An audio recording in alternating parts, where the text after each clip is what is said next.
우리가 판을 치는 사회에서 우리가 어떻게 해야 하는지 오늘 말씀해 주시는 시편입니다. 지난 57편과 같이 이 시편도 다윗이 사울왕을 피해서 은신처에 숨어 있을 때에 지은 시로 추정하고 있습니다. 여기 제목에 보시면 알다셋이라는 표현이 그런데요, 복조죠. 알다셋은 나를 멸하지 마소서, 파괴하지 마소서, 이런 간곡함과 간절함이 담긴 그런 표현입니다. 곡조입니다. 그렇다면 다윗이 무엇에 대해서 탄식의 소리를 높이고 있는가? 1절에 명확하게 그 문제가 제기되고 있고요, 주제가 나타나고 있죠. 바로 통치자들에 대한 고발입니다. 통치자들아, 너희가 정의를 말해야 하거늘 어찌 잠잠하냐? 인자들아, 너희가 올바르게 판결해야 하거늘 어찌 잠잠하냐? 불의가 행해지고 부정한 판결이 이루어지는데 이 통치자들, 인자들 다 재판의 봉을 들고 있는 사람들입니다. 그들이 정의의 편에 손을 들지 못하고 조치도 취하지 않고 있는 모습, 즉 하나님의 법을 따르지 않고 있는 모습을 볼 수가 있죠. 하나님의 법인 신명기 법에는요, 이렇게 말씀하고 있습니다. 신명기 16장 18절 말씀입니다. 공의로 재판할 것을 명시하고 있는데요, 재판을 굽게 하지 말라, 사람을 외모로 보지 말라, 그리고 뇌물을 받지 말라라고 말씀합니다. 이 하나님 말씀은 모든 생활의 척도가 되지요. 사회가 바르게 살아가고 있는지 아닌지 바로 이 말씀에 대보면 그 사회가 얼마나 건강한지 알 수가 있습니다. 2절 보시면요, 아직도 라고 말씀하는데 이 영어 NIV 성경으로는 no라고 합니다. 금지 명령어를 서두에 쓰고 있는데요, 안 된다라는 것이죠. 너희가 중심에 악을 행하는 것 안 된다. 너희 손으로 폭력을 달아주는 것 안 된다라고 말씀합니다. 그런데 그 악이 어느 정도인가 3절에 나오죠. 악인은 모태에서부터 멀어졌으며 나면서부터 곁길로 나아가 거짓을 말하는도다. 나면서부터 계속 잘못된 길로 가더니만 어디에 종착하고 맙니까? 거짓에 종착하고 맙니다. 여러분, 거짓이요, 아버지가 있는 거 아십니까? 거짓에도 아비가 있어요. 요한복음 8장 44절 말씀 보시면 너희는 너희 아비 마귀에게서 났으니 너희 아비의 욕심대로 너희도 행하고자 하느니라. 그는 처음부터 살인한 자요, 진리가 그 속에 없으므로 진리에 서지 못하고 거짓을 말할 때마다 제 것으로 말하나니 이는 그가 거짓말쟁이요 거짓의 아비가 되었습니다. 이 사람 아담이 죄를 짓자마자 가장 먼저 나타난 악이 바로 이 가인의 살인이었죠. 아벨을 살인한 것, 바로 거짓, 살인, 이것이 전부 다 마귀의 속성입니다. 자, 그 거짓을 품고 가는 그들의 행동을 독사로 묘사하고 있는데요, 4절 보시면요, 그들의 독은 뱀의 독 같으며 그들은 귀를 막은 귀머거리 독사 같다라고 표현하고 있죠. 너무 표현이 아주 정확합니다. 5절 보시면 어떤 독사냐면요, 술사에 흘리는 소리도 듣지 않고요, 능숙한 술객의 요술도 따르지 않는 독사입니다. 술사의 이 피리 소리에 고개를 빳빳이 들고 이렇게 뱀이 이렇게, 그 코브라라고 그러나요? 인도의 코브라? 그게 우리가 연상이 되는데 보통 뱀은 청각은 발달하지 못했대요. 거의 없다는 거 볼 수 있다고 합니다. 그 피리가 움직일 때 그 움직임에 반응해서 이렇게 마치 춤추듯이 뱀이 움직이는 건데, 여하튼 이 코브라, 이 독사는요 아주 맹독을 지니고 있죠. 신경계를 파괴할 정도의 맹독입니다. 아주 큰 코끼리도 한번 물면 한 3-4시간 만에 즉사해버리고요, 그리고 한번 그 독은 사람 100명 정도를 다 죽이고도 남을 정도의 그 독이 아주 강하다고 하는데요. 자, 그만큼 독사가 술사의 통제에서 벗어났다는 것은 정말 매우 위험한 상황이라는 것이죠. 그런데 통치자들의 이 불의와 구분 판결이 바로 이렇다라고 지금 묘사하고 있는 것입니다. 물지 말아야 할 것을 물어서 죽게 하는 일을 하고 있다는 것이죠. 이 위험천만한 상황에서 다윗은 해결 방법을 어떻게 찾으라고 지금 말하고 있습니까? 다윗의 주특기인데요, 악을 자신이 직접 손대지 않습니다. 독사는 함부로 건드리면요 본인이 죽습니다. 그렇기 때문에 다윗은 그 어떤 것도 하나님께 올려드려야 하지만 특히 이 위험한 것, 이건 더더욱 하나님께 올려드려야 한다라고 지금 말하고 있습니다. 그런데 늘 하던 탄식의 기도와는 오늘 조금 다릅니다. 6절부터 9절까지만 보시면 기도가 이래도 되나 할 정도로 표현이 매우 저주급입니다. 저주하는 표현 같습니다. 한번 6절 보실까요? 하나님이여 그들의 입에서 이를 꺾으소서. 여호와여 젊은 사자의 어금니를 꺾어내시며. 이 뼈째 질겅질겅 고기를 씹으려면요, 이 사자한테는 어금니가 가장 중요하죠. 그런데 그 한창 젊은 사자의 어금니를 꺾어버리면 어떻게 됩니까? 초식동물만도 못한 상태가 되어버리는 것이죠. 마치 소금이 맛을 잃으면 쓸모가 없어지듯이 지금 이 사자의 어금니를 꺾어달라고 하는 것입니다. 쓸모없게 만들어 달라는 것이죠. 7절 보시면 그들이 급히 흐르는 물같이 사라지게 하시며 겨누는 화살이 꺾임 같게 하시며 라고 말하죠. 급히 흐르는 물, 보통 우리가 세월이 유수와 같다라고 말할 때 훅 지나가 버리잖아요. 물에다가 뭘 꽂으면 남아 있습니까? 그것이 그냥 떠내려가 버리죠. 그만큼 급히 흐르는 물같이 순식간에 사라지게 해달라고. 겨누는 화살 어떻습니까? 화살이 어떨 때 가장 팽팽합니까? 겨눌 때 가장 팽팽하게 당겨서 쏘기 직전, 그때 가장 힘이 있잖아요, 화살은요. 근데 그때 딱 꺾여버리게 해달라고 말하는 것입니다. 아무짝에도 쓸모없게 해달라는 것이죠. 8절 보시면 소멸하여가는 달팽이 같게 하시며 라고 말하는데, 이 소멸한다는 뜻이 녹으면서 가는 이런 의미를 담고 있어요. 이 달팽이가 지나갈 때 그 약간 보셨나요? 달팽이 몸? 뭔가 이렇게 좀 몰랑몰랑하고 좀 축축한, 지나갈 때 끈적끈적한 이런 것들을 남기면서 그 달팽이가 지나가는 걸 보고 지금 묘사하는 겁니다.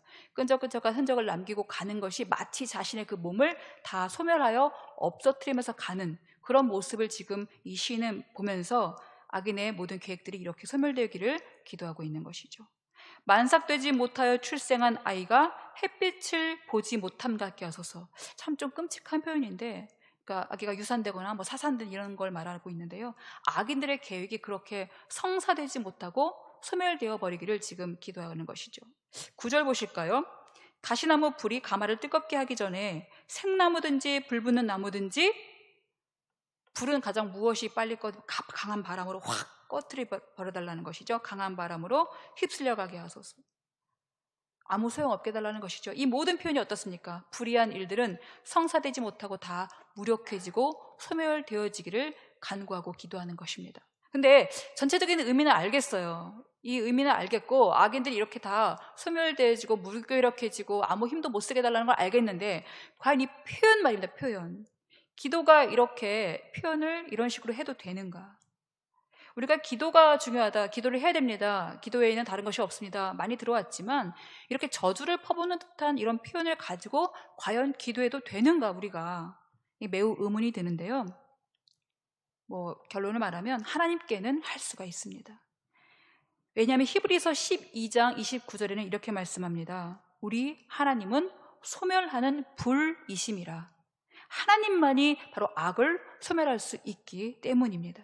그래서 악한 일일수록, 더 악한 일일수록 이보다 더 심한 표현으로 하나님께 올려드려야 한다라는 것입니다.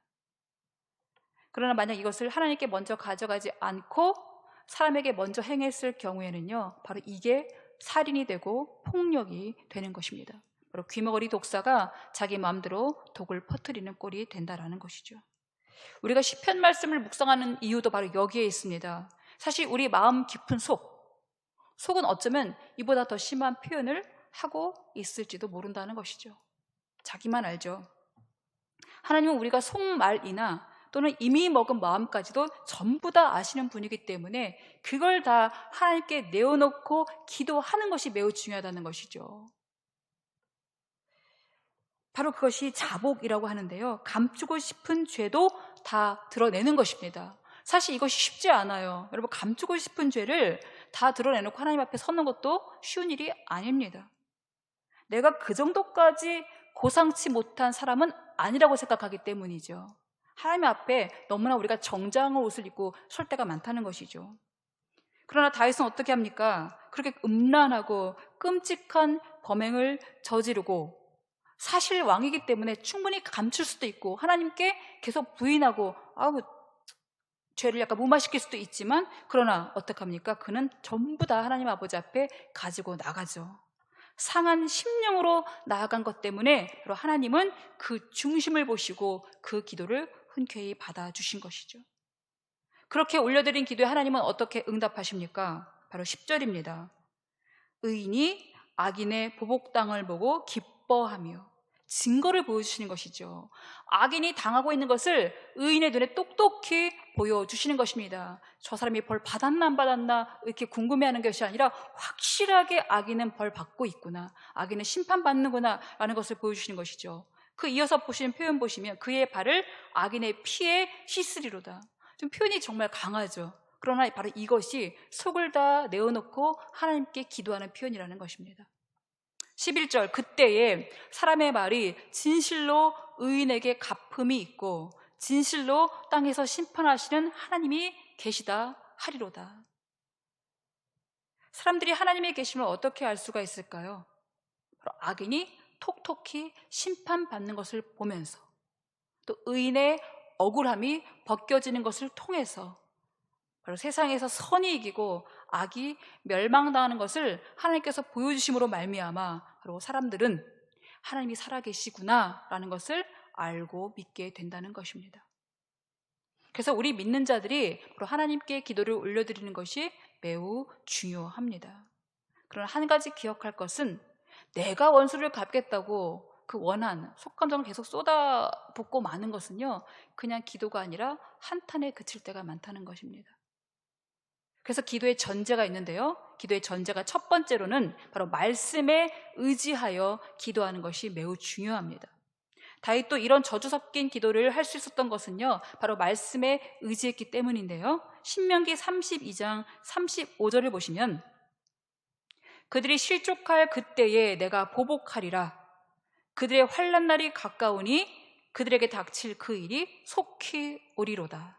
하나님은 악을 그냥 두고 보시지 않고요, 반드시 심판하신다는 것이 이 말씀에 기록되어 있죠. 사도 바울도 그렇습니다. 사도 바울도 로마서 12장 19절에서 이렇게 말씀하죠.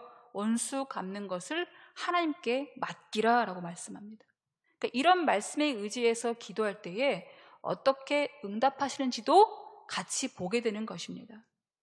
자, 두 번째로 기도의 전제가 있는데, 두 번째로는 하나님이 어떤 분이신지 확신을 갖고 기도하는 것이 매우 중요합니다. 이 확신이 중요해요.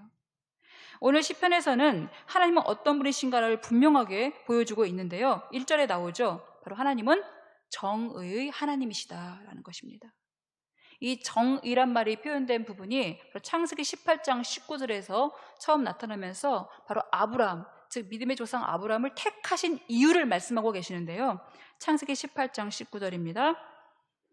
내가 그로 그 자식과 건속에게 명하여 여호와의 도를 지켜 의와 공도를 행하게 하려고 그를 택하였나니 이는 나 여호와가 아브라함에게 대하여 말한 일을 이루려 함이니라.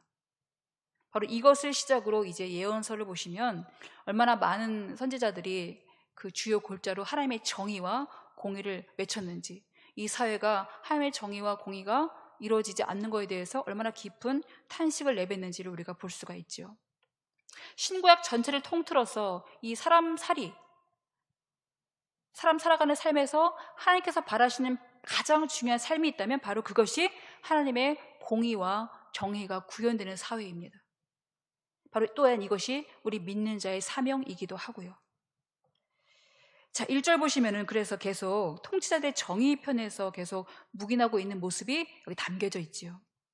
통치자들이 말하지 않는 것입니다. 정의를요. 잠잠하고 있다는 것입니다.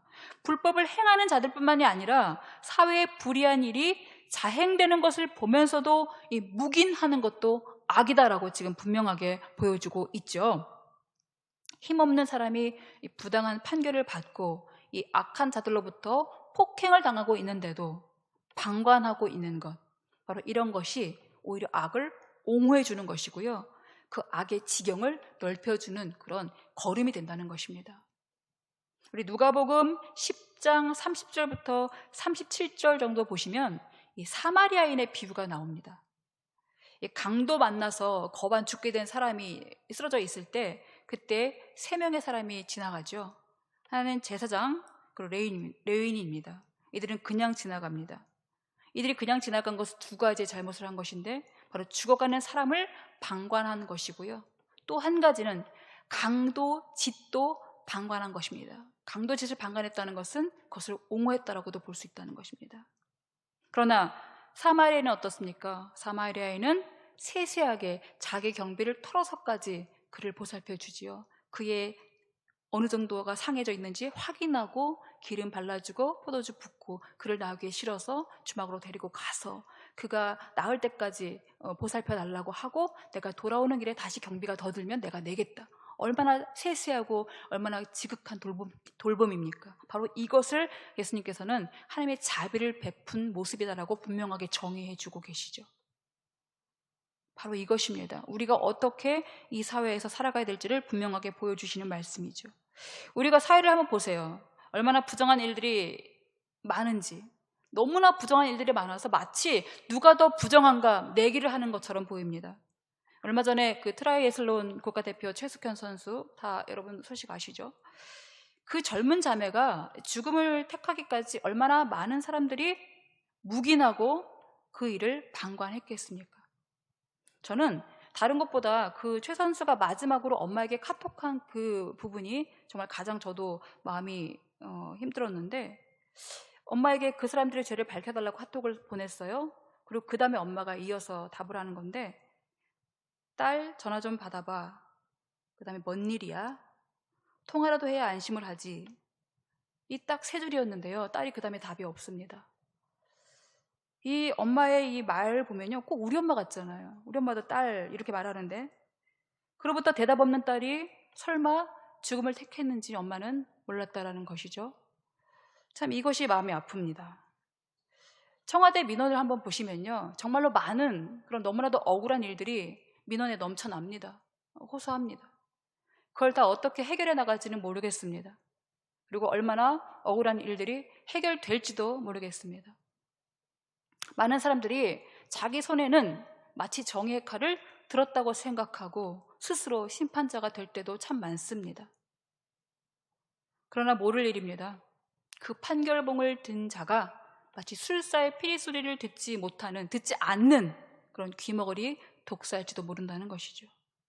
그래서 우리는 이 악하고 악한 일 앞에서 바로 하나님을 찾아야 하는 것이죠. 정의로우신 재판장 되시는 바로 하나님께 우리의 모든 것들을 호소해야 한다는 것입니다. 이게 1차적입니다. 예수님께서 겟세마네에서 기도를 마치셨을 때에 그때 예수와 함께 있던 자 중에 하나가 라고 나오는데, 요한복음에는 그가 베드로라고 분명하게 명시하고 있습니다. 근데 그가 손을 펴서, 그러니까 예수를 잡으러 온 자들의 중에 한 명의 귀를 탁 쳐갖고 그 귀를 떨어뜨리죠. 대제사장의 종의 귀라고 하는데요. 그때 예수님께서 오히려 그걸 잘했다고 하지 않으시고요, 베드로에게 뭐라고 하십니다. 내 칼을 도로 칼집에 꽂으라. 칼을 가지는 자는 다 칼로 망하느니라. 너는 내가 내 아버지께 구하여 지금 12군단 더 되는 천사를 보내시게 할 수 없는 줄로 아느냐. 기도가 이렇다는 것입니다. 우리가 직접 칼을 들지 않아도 하나님께 청하면 12군단 더 되는 천사를 보내주신다라는 것이죠. 그렇기 때문에 우리의 기도가 너무도 중요합니다. 그래서 우리가 바로 이 정의의 하나님을 의지해서 기도하는 것, 바로 그 확신을 갖고 기도하는 것이 너무도 중요하다라는 것이죠. 이 다윗은 통치자들이 정의를 행하지 않아서 어찌하여 그렇게 부정의를 보고도 잠잠하냐라고 탄식하고 있죠. 이것은 하나님께서 우리에게 말씀하시는 것이라고 볼 수도 있는데요, 하나님께서 이렇게 말씀하시는 것 같습니다. 어찌하여 너희는 기도하지 않고 잠잠하냐? 어찌하여 이 불의가 판치는 세상을 보면서도 고발하지 않고 어찌하여 남의 일처럼 묵인하고 살아가고 있느냐라고 말씀하시는 것 같습니다.